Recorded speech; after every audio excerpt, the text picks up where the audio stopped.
Give me the Bible, star of gladness gleaming, to cheer the wanderer lone and tempest-tossed. No storms can hide that radiance peaceful beaming, since Jesus came to seek and save the lost. Give me the Bible, holy message shining, thy light shall guide me in the narrow way. Precept and promise, law and love combining, till night shall vanish in eternal day. Give me the Bible when my heart is broken, when sin and grief have filled my soul with fear. Give me the precious words by Jesus spoken. Hold up faith's lamp to show my Savior near. Give me the Bible, holy message shining, thy light shall guide me in the narrow way. Precept and promise, law and love combining, till night shall vanish in eternal day. Give me the Bible, all my steps enlighten, teach me the dangers of these realms below. That lamp of safety o'er the gloom shall brighten, that light alone the path of peace can show. Give me the Bible, holy message shining, thy light shall guide me in the narrow way. Precept and promise, law and love combining, till night shall vanish in eternal day. Give me the Bible, lamp of life immortal, hold up the splendor by the open grave. Show me the light from heaven's shining portals, show me the glory gilding Jordan's wave. Give me the Bible, holy message shining, thy light shall guide me in the narrow way. Precept and promise, law and love combining, till night shall vanish in eternal day.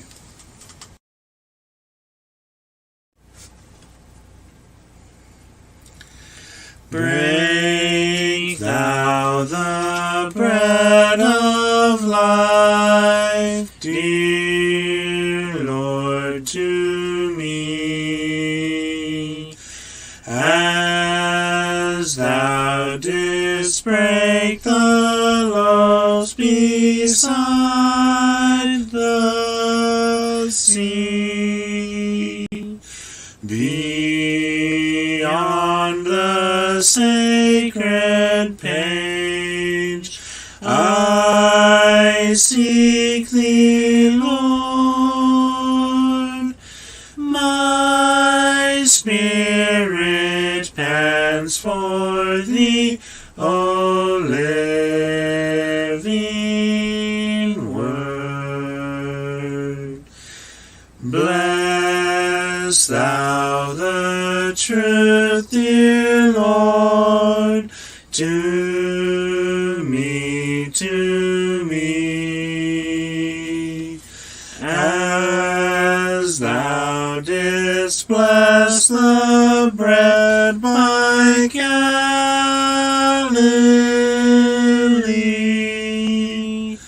Then shall all bondage cease, all fetters fall, and I shall find my peace, my all in all.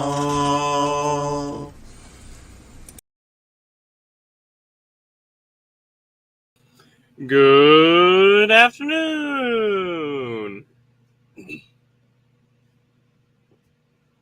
How's everyone doing today?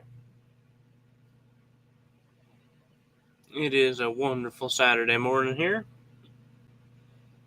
Technically afternoon. Now, as of the last 12 minutes.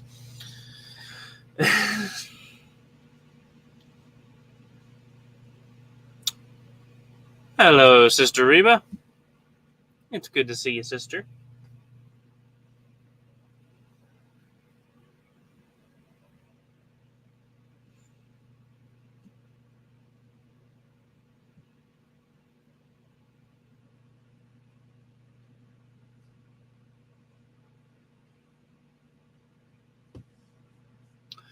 I hope all is going well for you, sister.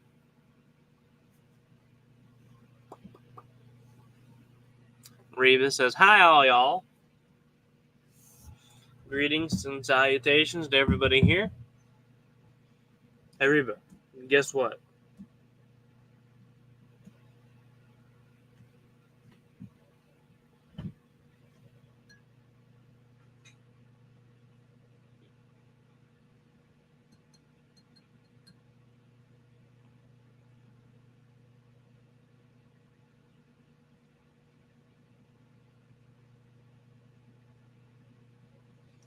I have my Screaming Goats cup.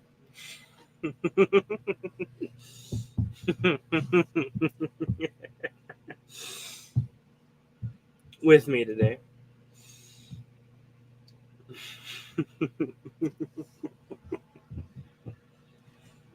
Ah!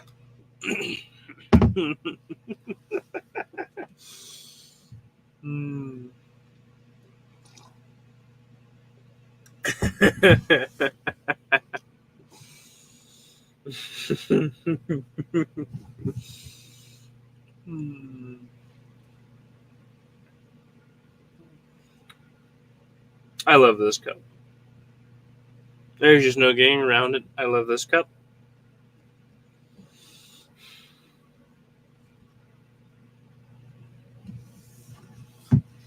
It's decorated perfectly, I have to say that. Decorated wonderfully.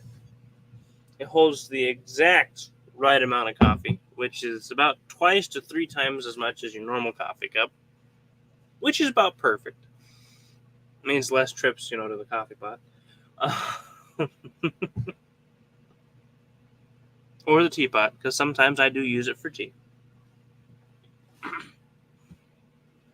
And it was sent to me by some of my favorite people. I love this cup.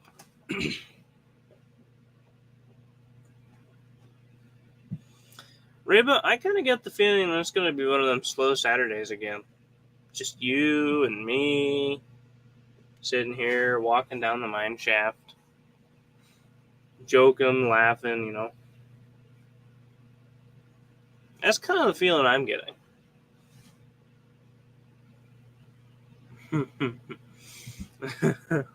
Reba says, that makes me happy. My daughter decorated it. I know she did.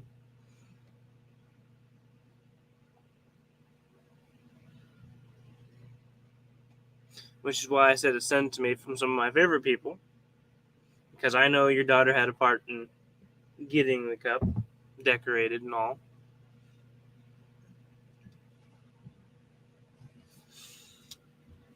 I've been kicking around ideas because every so often with the washing, some of the sticker will try to peel up in certain areas. So I've been considering, like right here, we got a wrinkle in it because it came loose. So I've been considering solutions to this problem, and I was wondering if perhaps a clear nail polish would seal it in there well enough.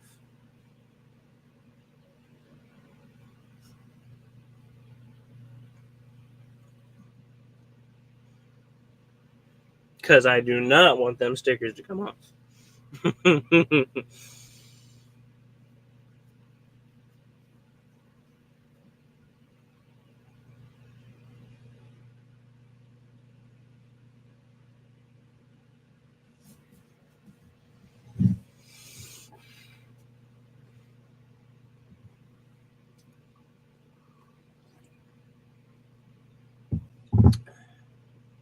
See, I've been thinking about that clear sealants that would seal it in there.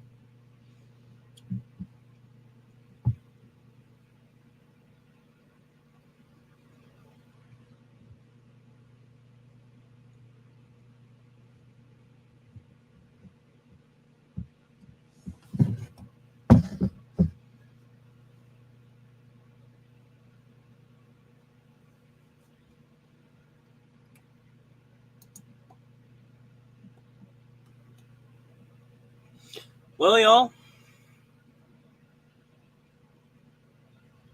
Reba says it might work. I'm sorry it's messing up. No. You don't need to be sorry. It's not being messed up, per se. I mean, it hasn't come off yet.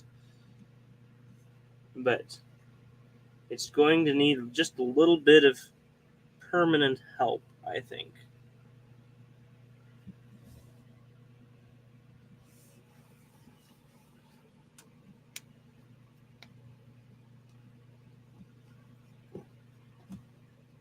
Which is alright, because I can fix that.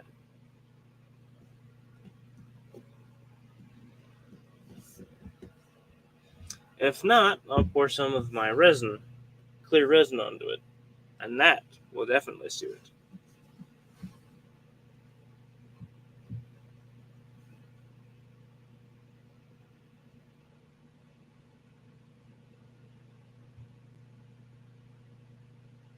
Because as far as I'm concerned, it's perfect, but I'm going to need to keep it perfect.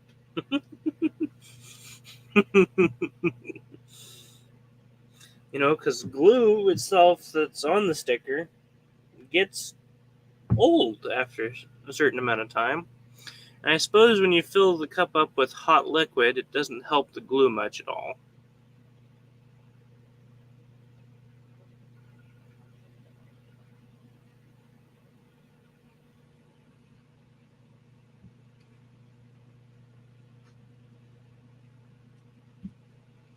But I'll find a way to preserve the sticker. No worries. I'm determined. So, as it appears, it's just going to be Reba and I today again. Sister team might pop in late, if past experiences have any say on the matter. Reba says, okay, I know you can fix it. Yes, that's the most important thing. I can fix it permanently.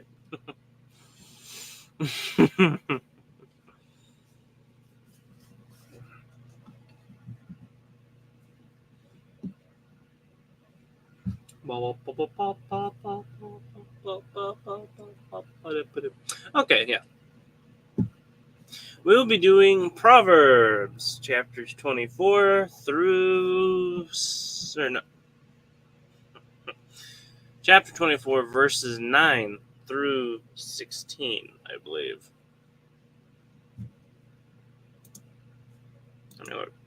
Yep, 9 through 16. So, our mind shaft for the day is Proverbs. Our shaft is chapter 24. And our vein of gold is verses 9 through 16.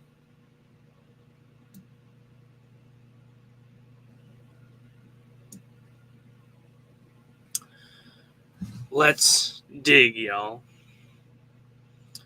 The thought of foolishness is sin, and the scorner is an abomination to men.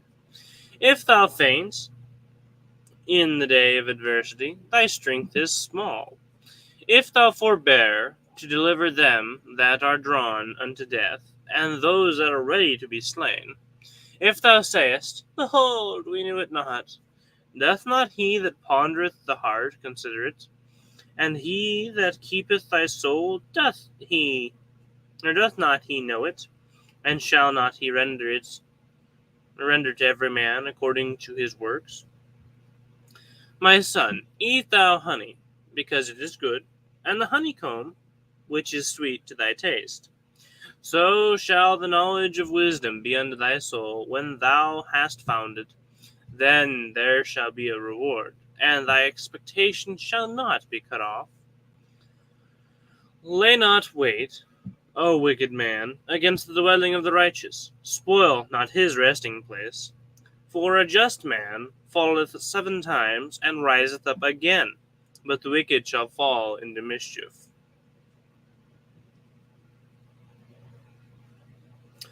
Proverbs 24, 9 through 16.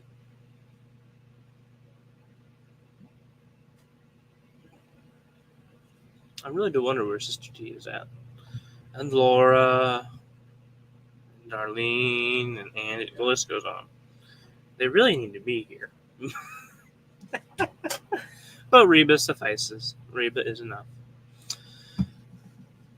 We start off with verse 9, which says, "The thought of foolishness is sin, and the scorner is an abomination to man." The thought of doing foolishness is a sin. It will lead to foolishness, which will lead to sin as a progression. And he states the fact that the person who's a scorner, who mocks, who's always negative and calling people names, this person is an abomination to men, to all the other people. No one likes this sort of fella. You wouldn't want to hang around a person who's always calling you names or calling other people names or mocking what everyone else does. It's not pleasant to hang around this person. He's an abomination. He's unpleasant, unfitting, or a stench, you could say. He stinks to be near. It's no.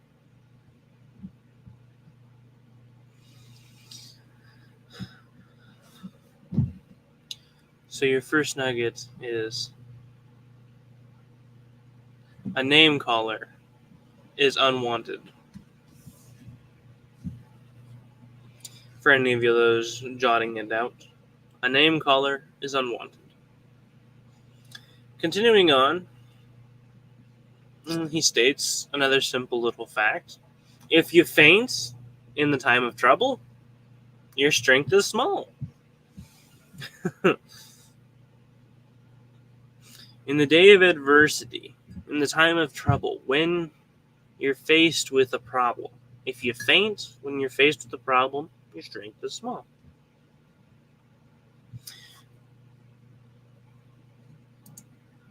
I want to check this out in the New King James and see how this one reads.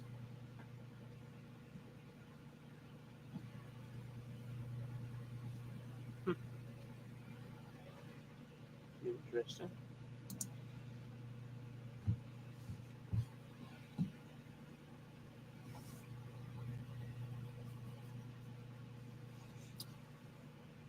Sister T! She is here, but she's on YouTube. She's been hiding.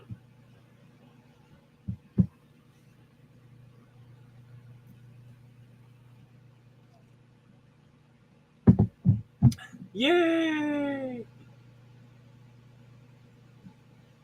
She says, I'm on my phone, so I can't write nothing down.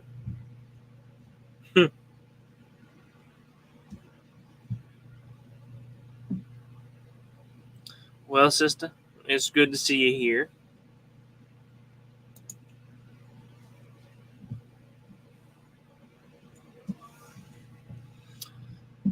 So he continues with a different idea.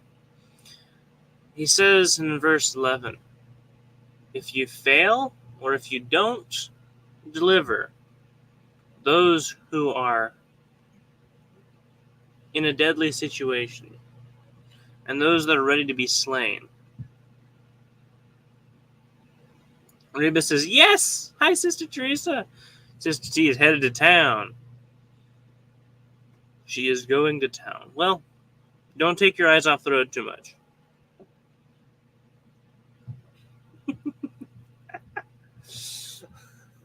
Although I figure probably someone else is driving, but you never know.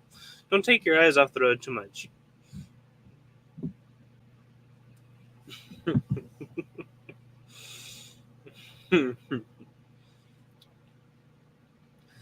So if you fail and if you don't do this, and if you say, behold, we don't know it, if you make excuses about failing to save this person who's in this deadly scenario, we knew it not. He asked the question, doth not he that pondereth the heart consider it? And he that keepeth thy soul, doth not he know it? And shall not he render to every man according to his works? He says, if you're sitting there making excuses going, we know it not, he asks the question, are you trying to hide your intentions from the person, the one that knoweth your heart, that keepeth your soul, and the one that knows you? That would be God, of course. He's asking, like, why are you trying to hide from God, who will render to every man according to his works? He will repay every man what he has done justly.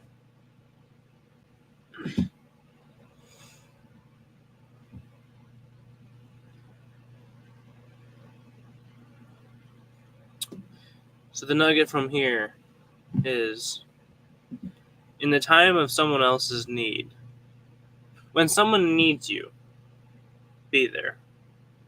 Do what you can. Don't turn a blind eye. When someone needs you, be there for them. That's 11 and 12.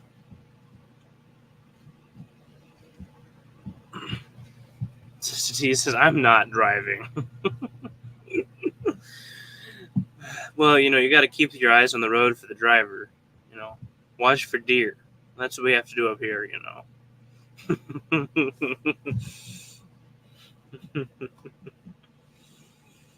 In 13, he uses a bit of an example. He says, my son, eat thou honey, because it is good, and the honeycomb, which is sweet to thy taste. And he likens it, he compares it to this, here in 14. So shall the knowledge of wisdom be unto thy soul, when thou hast found it. He says, eat honeycomb, is sweet, is good. It's just like when you find wisdom, the knowledge of wisdom. It's sweet, it's good. When you have found it, then there shall be a reward, and thy expectation shall not be cut off.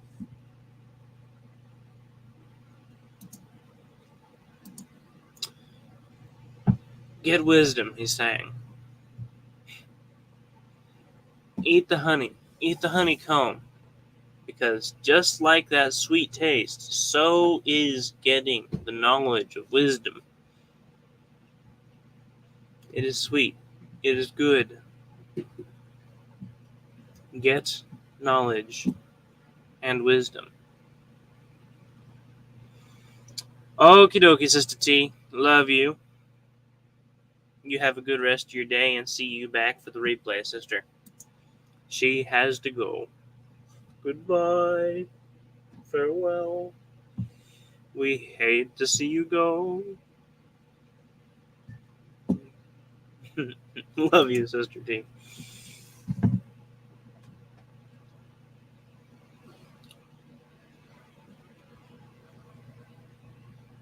Then he turns his attention to the wicked person. He says, Lay not wait, a wicked man, against the house of the righteous, and don't steal from his resting place. Don't ruin his house. Why? We ask. He gives us the answer in 16. For a just man falleth 7 times, and riseth up again. but the wicked shall fall into mischief. He tells the wicked person, don't bug the righteous man, and don't spoil his house. Because the righteous man, the just man, he may fall, but he'll do it 7 times and still get up again. He will make a comeback. But the wicked shall fall into mischief. The wicked person who tries to spoil this righteous man, one mess up and he falls into mischief, which is a path from which he's not going to recover from. It'll lead him to stealing from other people's houses, maybe even murder, and it'll get him caught, inevitably. It'll ruin his lifestyle. He'll be on the run. He'll be alone. It leads to ruin, a fall not recovered from. So he gives warning to the wicked person.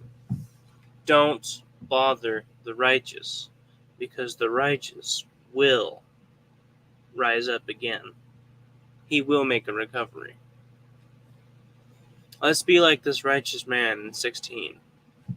When we fall, even if we fall 7 times, make sure we rise up again. When you fall, our final nugget, when you fall, get back up. It's a simple lesson in horse riding. When you get bucked off, get back on. You'll never manage to tame that horse if you're afraid of him and if you stay off of him. When that horse throws you off, you get right back on. You show that horse that you're more determined than that horse is. It's the same way here. When you fall, get back up.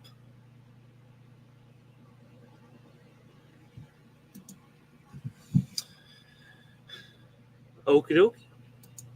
Proverbs 24, 9 through 16.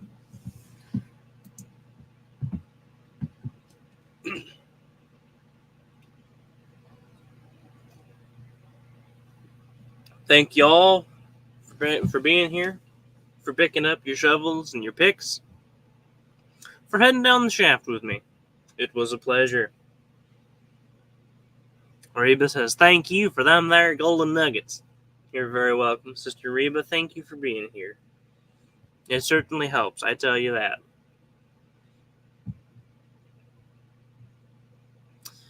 Well, y'all, till we meet again, God bless you all. Love you. Bye-bye.